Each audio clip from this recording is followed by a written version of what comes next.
जय श्री राम, जय श्री हरि।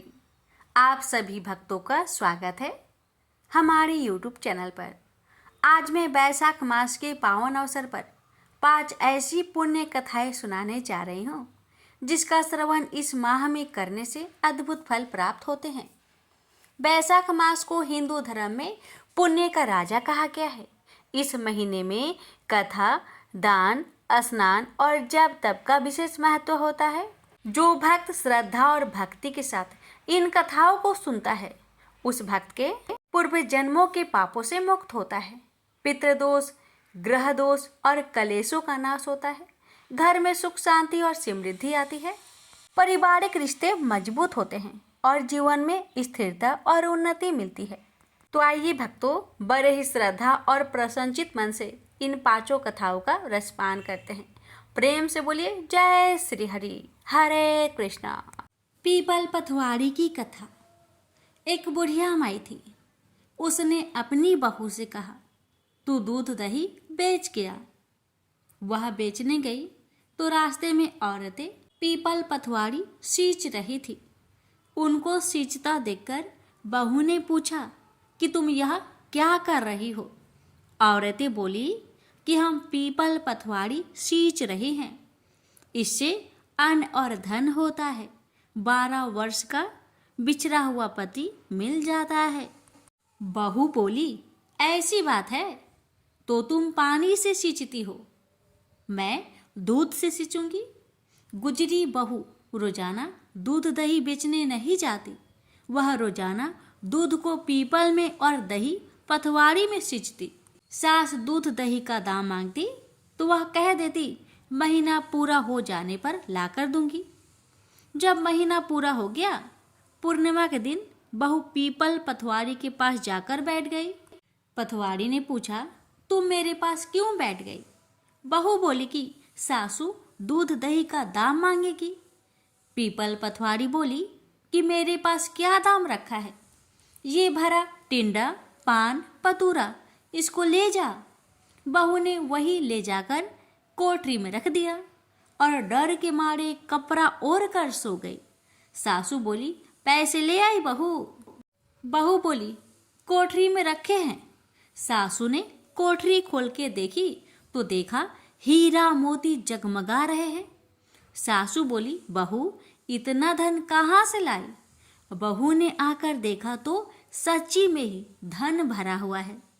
बहू ने सास को सारी बात बता दी। सास ने कहा, अब तो मैं भी पथवारी सींचूंगी। अब सास क्या करती कि दूध दही तो बेच आती, हांडी धोकर पीपल पथवारी में चढ़ा देती। आकर बहू से कहती, मेरे से दाम मांग। तो बहू कहती, सासू जी, कोई बहू भी सासू माँ से दाम मांगती है? मगर सासू कहती है, तू मांग। बहू बोली, सासू जी पैसे ले आओ। तो सास पीपल पथवारी के पास जाकर ढोंग करके बैठ गई। अब पीपल पथवारी ने सास को पान, पतूरा भरा टिंडा दे दिया। उसने ले जाकर कोठरी में रख दिया। बहू ने खोलकर देखा तो उसमें कीड़े मकोड़े बिलबिला रहे हैं। बहू ने देखा, कहा, सासू जी ये क्या है?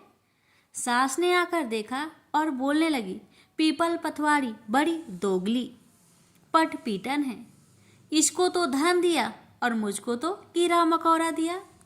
तब सब कोई बोलने लगे कि बहू तो सत की भूखी सींची थी, तुम धन की भूखी। हे पथवारी माता, जैसा बहू को दिया वैसा सबको देना, जैसा सास को दिया वैसा किसी को ना देना। प्रेम से बोलिए पीपल पथवारी माता की जय। धर्मराज भगवान की कहानी। एक ब्राह्मणी मरकर भगवान के घर गई। वहां जाकर बोली, मुझे धर्मराज जी के मंदिर का रास्ता बता दो। स्वर्ग से एक दूत आया और बोला, ब्राह्मणी आपको क्या चाहिए? वो बोली, मुझे धर्मराज मंदिर का रास्ता बता दो। आगे आगे दूत और पीछे पीछे ब्राह्मणी मंदिर तक गई। ब्राह्मणी बहुत धार्मिक महिला थी। उसने बहुत दान पुण्य कर रखा था। उसे विश्वास था कि उसके लिए धर्मराज जी के मंदिर का रास्ता अवश्य खुल जाएगा। ब्राह्मणी ने वहां जाकर देखा, वह बड़ा सा मंदिर, सोने का सिंहासन, हीरे मोती से जड़ित छतरी थी। धर्मराज जी न्याय सभा में बैठे साक्षात इंद्र के समान शोभा पा रहे थे। यमराज जी सबको कर्मानुसार दंड दे रहे थे। ब्राह्मणी ने जाकर प्रणाम किया और बोली, मुझे बैकुंठ जाना है। धर्मराज जी ने चित्रगुप्त से कहा, लेखा जोखा सुनाओ। चित्रगुप्त ने लेखा सुनाया।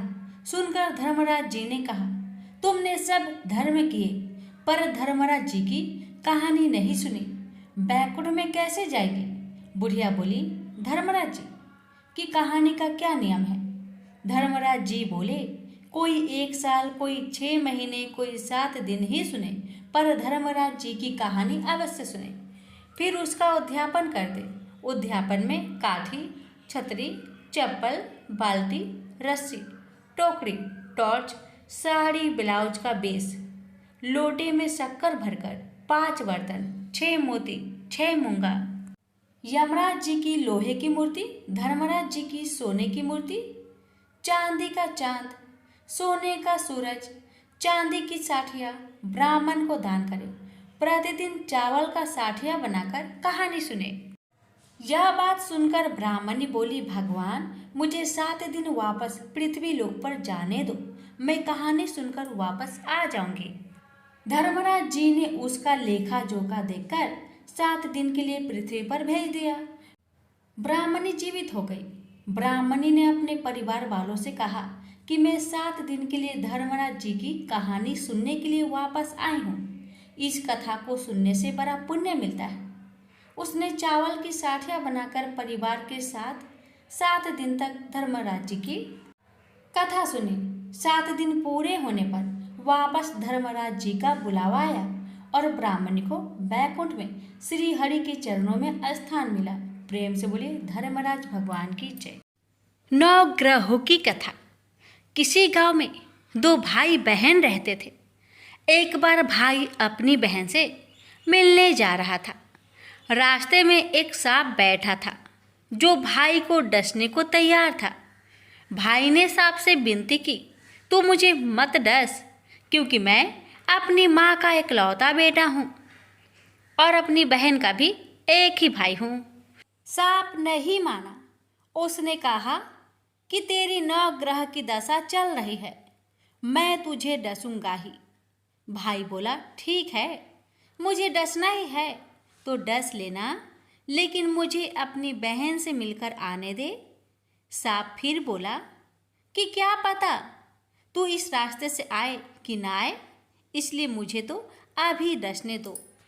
भाई ने सांप से कहा कि ठीक है, तुझे मुझ पर विश्वास नहीं तो तू मेरे साथ मेरे थैले में बैठ जा। उसने सांप को अपने थैले में रखा और ऊपर से उस पर फूल पत्ते रख दिए। भाई बहन के घर पहुंचा तो उस समय बहन 9 ग्रह की कहानी कह रही थी। बहन ने कहा कि भाई तू पहले बैठ जा, पहले हम कहानी कहेंगे फिर दोनों बात करेंगे। बहन ने कहानी शुरू की।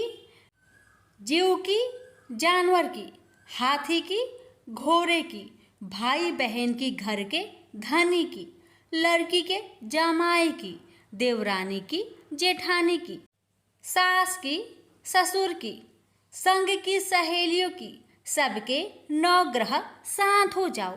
ग्रह चले 8 पग, बंदा चले 4 पग, सांप, बिच्छू, भौरे सब आग में जल जाए। कहानी कहकर बहन खड़ी हो गई। बहन ने अब भाई की सुध ली और कहा कि भाई इस थैले में क्या है?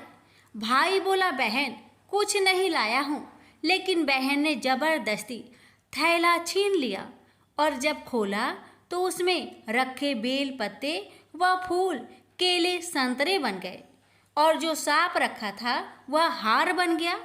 केले संतरे उसने बच्चे को दे दिए और हार खुद पहन लिया। हार पहनकर घर से बाहर आई तो भाई बोला कि बहन तू तो बहुत गरीब थी, फिर यह हार कहाँ से आया? बहन बोली कि हाँ भाई, मैं तो गरीब थी और ये हार तो तू अपने थैले में रखकर लाया है। भाई को आश्चर्य हुआ। उसने कहा कि थैले में तो मैं अपनी मौत का सामान लाया था, ये हार तो मैं तेरे लिए नहीं लाया था। फिर उसने कहा कि मेरे थैले में तो सांप था और तेरी कहानी कहने से यह सांप हार में बदल गया है। भाई बोला कि ये तेरे भाग्य का है, इसे तू ही रख। बहन ने भाई से कहा कि तेरी नवग्रह की दशा चल रही है, तू घर जाकर भाभी से कहना कि वह नवग्रह की कहानी कहेगी। भाई घर पहुंचा और अपनी पत्नी से उसने कहा कि मेरी नवग्रह की दशा चल रही है, इसलिए हम नवग्रह की कहानी कहेंगे। भाई पत्नी से बोला, तू कहे मैं सुनूंगा, मैं कहूँ तू सुनना। चावल चीनी के दाने ला, लोटा भर पानी ला। उसकी पत्नी एक लोटे में चावल व चीनी के दाने डालकर ले आई।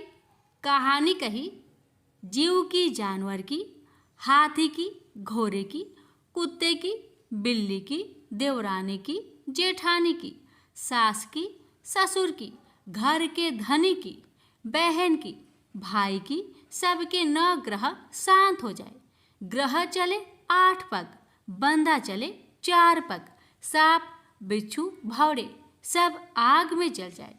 आज बार, रविवार, सोमवार, मंगलवार, बुधवार, बृहस्पतिवार, शुक्रवार, शनिवार, 7 बार को नमस्कार।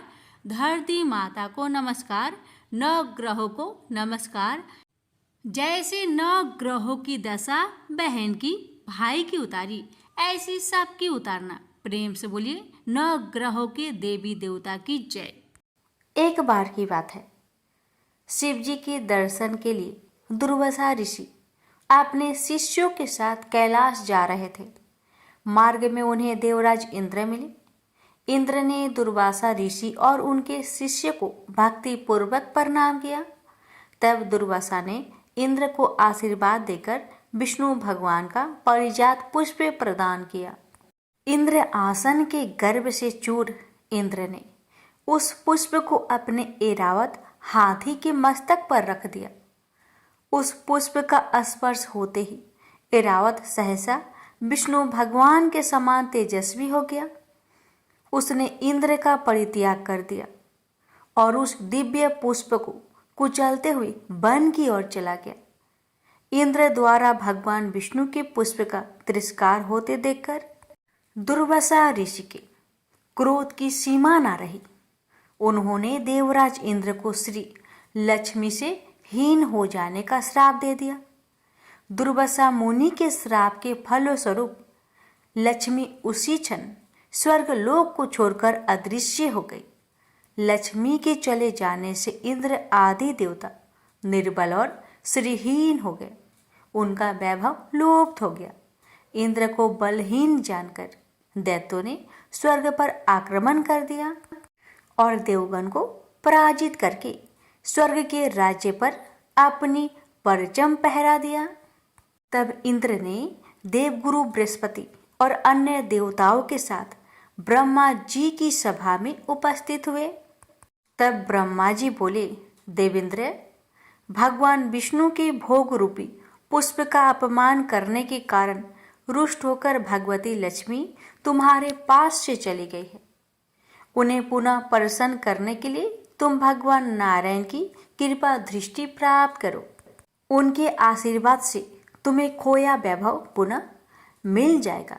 इस प्रकार ब्रह्मा जी ने इंद्र को आश्वस्त किया और उन्हें लेकर भगवान विष्णु की शरण में पहुंचे।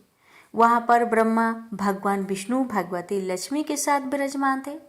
देवगण भगवान विष्णु की स्तुति करते हुए बोले, भगवान, आपके श्री चरणों में हमारा बारंबार प्रणाम।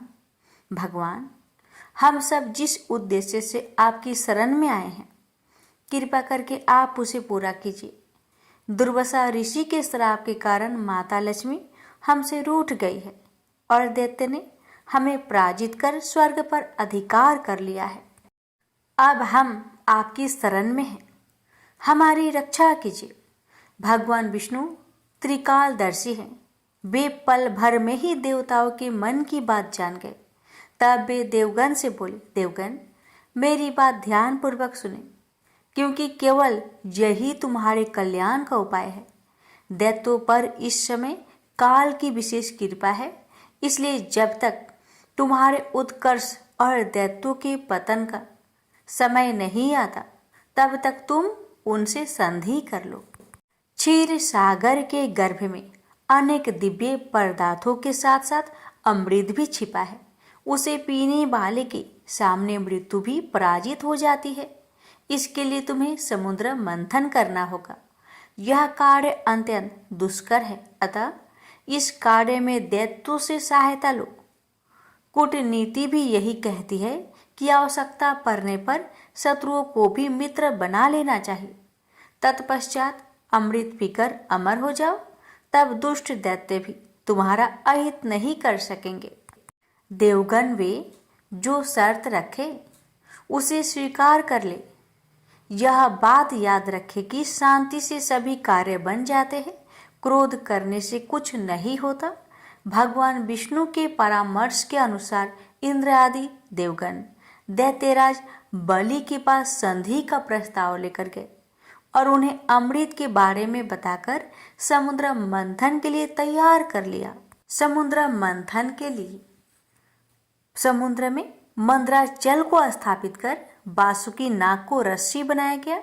तत्पश्चात दोनों पक्ष अमृत प्राप्ति के लिए समुद्र मंथन करने लगे। अमृत पाने की इच्छा से सभी बड़े जोश और वेग से मंथन कर रहे थे। सहसा तभी समुद्र में से कालकूट नामक भयंकर विष निकला। उस विष की अग्नि से दसों दिशाएं जलने लगी। समस्त प्राणियों में हाहाकार मच गया। उस विष की ज्वाला से सभी देवता तथा दैत्य जलने लगे और उनकी कांति फीकी पड़ने लगी। इस पर सभी ने मिलकर भगवान शंकर की प्रार्थना की। उनकी प्रार्थना पर महादेव जी उस विष को हथेली पर रखकर उसे पी गए, किंतु उसे कंठ से नीचे नहीं उतरने दिया। उस कालकूट विष के प्रभाव से शिव जी का कंठ नीला पड़ गया, इसलिए महादेव जी को नीलकंठ कहते हैं। उनकी हथेली से थोड़ा सा विष पृथ्वी पर टपक गया था, जिसे सांप, बिच्छू आदि विषैले जंतुओं ने ग्रहण कर लिया। विष को शंकर भगवान के द्वारा पान कर लेने के पश्चात फिर से समुद्र मंथन प्रारंभ हुआ। दूसरा रत्न कामधेनु गाय निकली, जिसे ऋषियों ने रख लिया। फिर उच्च श्रेवा घोड़ा निकला, जिसे दैत्यराज बलि ने रख लिया। उसके बाद एरावत हाथी निकला, जिसे देवराज इंद्र ने ग्रहण किया। एरावत के पश्चात कौस्तुभ मणि समुद्र से निकली, उसे विष्णु भगवान ने रख लिया। फिर कल्प प्रदुम निकला और रंभा नामक अप्सरा निकली। इन दोनों को देवलोक में रख लिया गया। आगे फिर समुद्र को मथने से लक्ष्मी जी निकली। लक्ष्मी जी ने स्वयं ही भगवान विष्णु को वर लिया। उसके बाद कन्या के रूप में बारूनी प्रकट हुई, जिसे दैत्यों ने ग्रहण किया। फिर एक के पश्चात एक चंद्रमा, परिजात वृक्ष तथा शंख निकले और अंत में धन्वंतरी वेद अमृत का घट लेकर प्रकट हुए। प्यारे भक्तों, यह था समुद्र मंथन की कथा। एक नगर में एक जाट और जाटनी रहते थे और वह बहुत गरीब थे। एक बार जाटनी जाट से कहने लगी, मैं तुम्हें 4 रोटी बनाकर दूंगी, तुम नदी के किनारे जाना, वहाँ भगवान राम लक्ष्मण आते हैं, वहाँ जाकर तुम्हें कुछ पंक्तियाँ कहना है, जैसे राम बड़े लक्ष्मण छोटे, वे बैठे अम्बे की डाली, वो बैठे चंपे की डाली, मिट्टी का दशरथ बनावे, माखन मिश्री का भोग लगावे, देव परिक्रमा घर को आवे। जाट ने कहा, ठीक है। अब जाट रास्ते भर इन पंक्तियों को याद करता गया, पर जैसे ही नदी किनारे पहुंचा वैसे ही पंक्ति को भूल गया और कहने लगा, लक्ष्मण बड़े राम छोटे, वे बैठे अम्बे की डाली, वे बैठे चंपे की डाली, मिट्टी का दशरथ बनावे, माखन मिश्री का भोग लगावे, दे परिक्रमा घर को आवे। अब जाट की बातें सुनकर भगवान राम लक्ष्मण से कहते हैं, लक्ष्मण, इसने तुम्हें बड़ा बताया है, इसे कुछ दे दो। तब लक्ष्मण ने कहा, हे राम, हे भैया, इसकी बुद्धि मलिन हो गई है, यह बड़ा ही मूर्ख व्यक्ति है, कहीं राम से भी इस दुनिया में कोई बड़ा है? तब भगवान राम बोले, नहीं लक्ष्मण, इसने तुम्हें बड़ा बताया है तो तुम्हें तो कुछ देना ही होगा, इसे कुछ दे दो। राम जी की बात सुनकर लक्ष्मण ने थोथे बांस में कुछ मोहर असरफी भरकर उसे दे दिया। रास्ते में मोहर असरफी को चोर लूट ले गए। जब जाट घर गया तो जाटनी ने पूछा, कुछ मिला तुम्हें? तो जाट बोला, मिला तो था, दुर्भाग्यवश चोर ने उसे लूट लिया। जाटनी ने कहा, कोई बात नहीं, कल फिर जाना। अगले दिन फिर जाटनी ने 4 रोटी बनाकर जाट को दे दिया और फिर सिखाया कि इस प्रकार पंक्तियां को बोलना। तो जाट बोला, राम भरे लक्ष्मण छोटे, वे बैठे अम्बे की डाली, वे बैठे चंपे की डाली, मिट्टी का दशरथ बनावे, माखन मिश्री का भोग लगावे, दे परिक्रमा घर को आवे। जाट फिर रास्ते भर इस पंक्तियों को याद करते गया, पर जैसे ही नदी के पास पहुंचा वह भूल गया और फिर कहने लगा, लक्ष्मण बरे राम छोटे, वे बैठे अम्बे की डाली, वे बैठे चंपे की डाली, मिट्टी का दशरथ बनावे, माखन मिश्री का भोग लगावे, दे परिक्रमा घर को आवे। फिर भगवान राम बोले, हे लक्ष्मण, यह व्यक्ति आज भी तुम्हें ही बड़ा बता रहा है, तुम इसे कुछ दे दो। फिर लक्ष्मण जी बोले, इसकी बुद्धि बहुत ही खराब हो गई है, मूर्खमती वाला व्यक्ति है, कभी राम से बड़ा इस दुनिया में कोई हुआ है?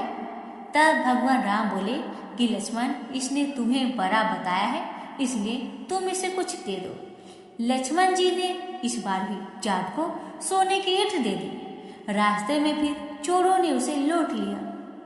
जब जाट घर गया तो जाटनी ने पूछा, तुम्हें कुछ मिला है? जाट बोला, मिला तो था, लेकिन रास्ते में चोरों ने लूट लिया। जाटनी ने जाट से पूछा, तुम मुझे पंक्तियां सुनाओ, तुम नदी के पास जाकर कौन सी पंक्तियां सुनाते हो, एक बार बताओ।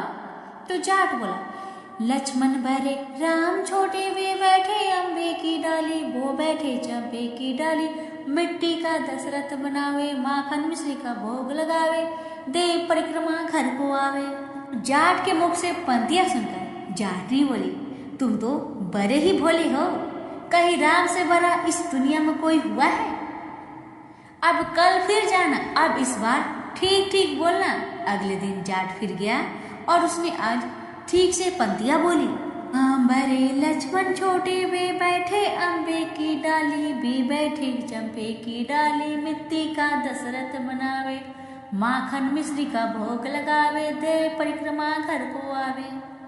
लक्ष्मण जी बोले, हे राम, आज इसको अकल आ गई है, आज इसे आप कुछ दे दीजिए। राम जी मुस्कुराए और आए और बोले कि भाई, मेरे पास क्या है, ये जोहर की मिट्टी है, इसे ले जा।